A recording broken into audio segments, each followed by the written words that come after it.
So this is insulin resistance. At the top, we're eating carbohydrates. It says eating food, but it's mainly carbohydrates. And what we see with insulin resistance, especially if you're eating ultra processed foods, that when you think about the supermarket, it is the food in the middle of the supermarket. So as you walk around the outside, you've got the fruit and veg, and you've got the deli counter with the meats, and then you've got kind of the frozen peas. I don't know which That's how I supermarket think. specifically you're talking about. That's Eggs, my frozen supermarket. peas. Eggs with the frozen peas.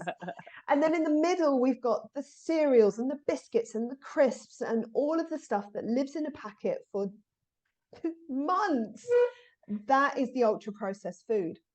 And so when we're eating carbohydrates, and we're not eating a balance of carbohydrates, and that can be grains, legumes, fruit, veg, or this ultra processed foods, that any of that, a carbohydrate, triggers a sugar response, a blood glucose response in the body, and the pancreas is triggered to make insulin in response to your carbohydrates.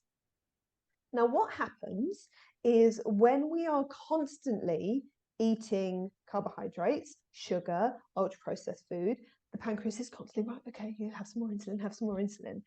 And what happens is it's like the insulin is shouting at the cells, and the cells get deaf.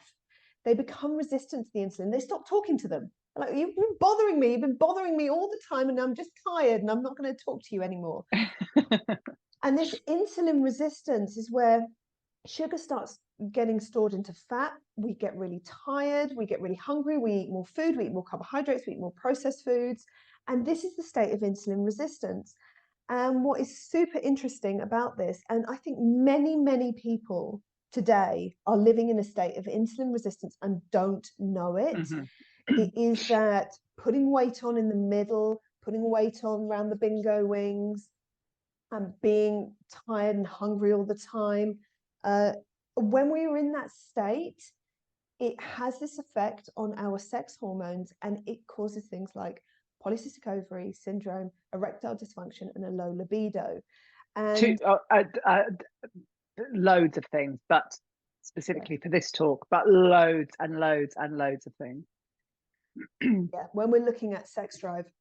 And I think it is interesting that if you have polycystic ovary syndrome and you go to the doctor, one of the medications that they will often recommend is metformin, which is the medication for diabetes, because they recognize that polycystic ovary syndrome is connected with blood sugar regulation.